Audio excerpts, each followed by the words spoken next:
Hey people, welcome to the special episode of the tutorial.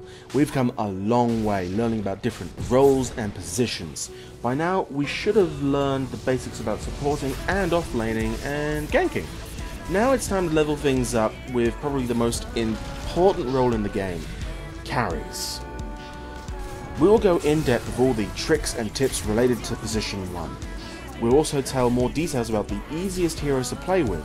We'll also learn about some more hidden mechanics and interactions between certain spells. So put your seatbelts on, this lesson is going to be wild. So let's start. Position 1. Position 1 heroes are mostly carries who go to the safe lane. That's the bottom lane in the case of the Radiant and the top lane for Dire. Safe lane is called like that because the creep wave meets closer to the allied tower. This makes it harder for the enemy mid heroes to surprise you out of nowhere and kill you.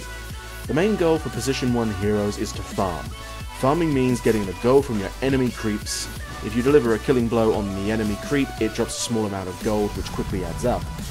If the enemy hero in your lane is not contesting your farm, you should have at least 70 last hits by the 10-minute mark.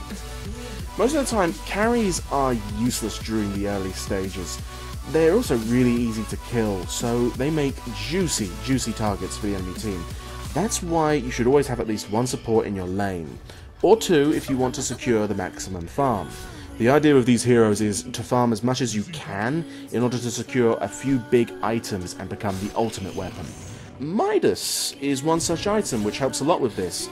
Some carries need more farm, some need more experience. Midas gives a flat amount of gold and triples the experience of the transmuted creep.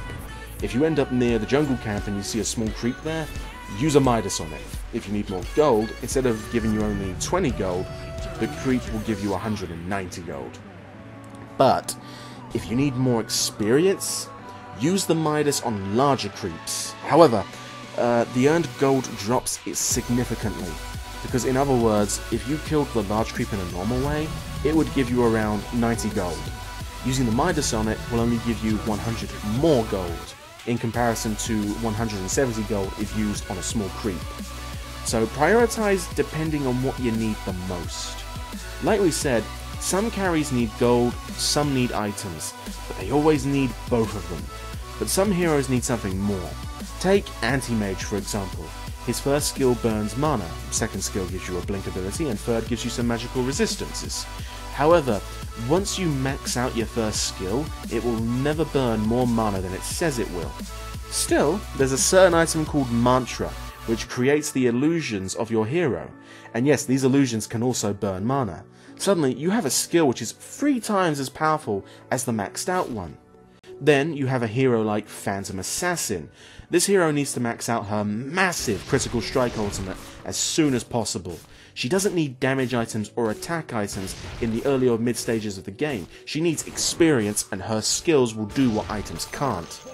To repeat though, we're not saying that these heroes don't need experience in the case of Anti-Mage, or items in the case of Phantom Assassin. They simply need the other thing more. With that being said, let's start with naming some easy heroes and listing out some really interesting tricks and mechanics related to them. Let's start with Juggernaut. That hero has a free magical immunity integrated into one of his spells.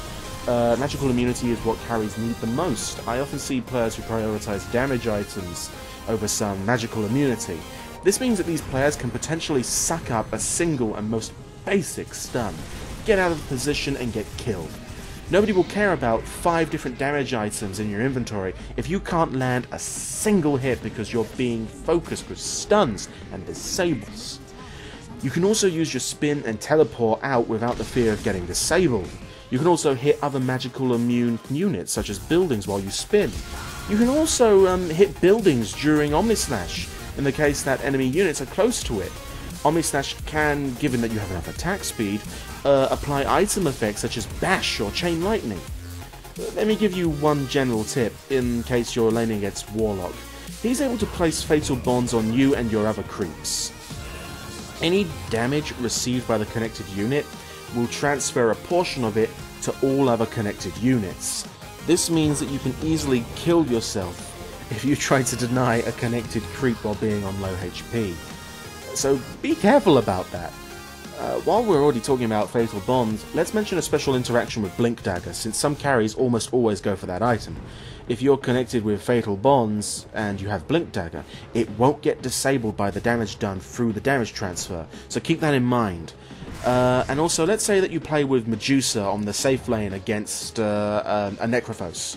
You can clearly see from your spell description that the mana shield reduces damage as long as you have mana. However, not in the case of the Necrophos and his Heartstopper aura. That damage is flat, hard-coded HP removal, which overrides the protection from mana shield. Medusa is also another example of a hero who prefers to have farm over experience, so remember the Midas tips from earlier. Another general tip if you're playing against a Zeus or a Sniper, imagine you're on low HP and running to the base to heal. You know that Zeus might ult soon. No problems. Just pop up a smoke while you're invisible. Zeus's ult won't work. Same thing with Sniper's ultimate. Using smoke on yourself while being far away enough from the Sniper will break his annoying Assassinate. Now, there's a cool hero called Legion Commander who has a potential of getting infinite amounts of damage through her ultimate. Unless you duel an enemy hero, Meepo in that case, if the dueled Meepo's clone dies, you won't be getting any extra damage. That whole thing around Meepo it's messed up, since Zeus can only hit the main Meepo with his ultimate. However, Bounty can stack 4 or 5 tracks on all the Meepos and get bonus gold from each track. There are a ton of things you'll have to learn, and I know I am not doing you any favours with listing all those hidden mechanics. Might just be scaring you off in the end, but yeah, that's Dota. There's an item called Black King Bar, which gives you spell immunity, except 50 different spells go through it.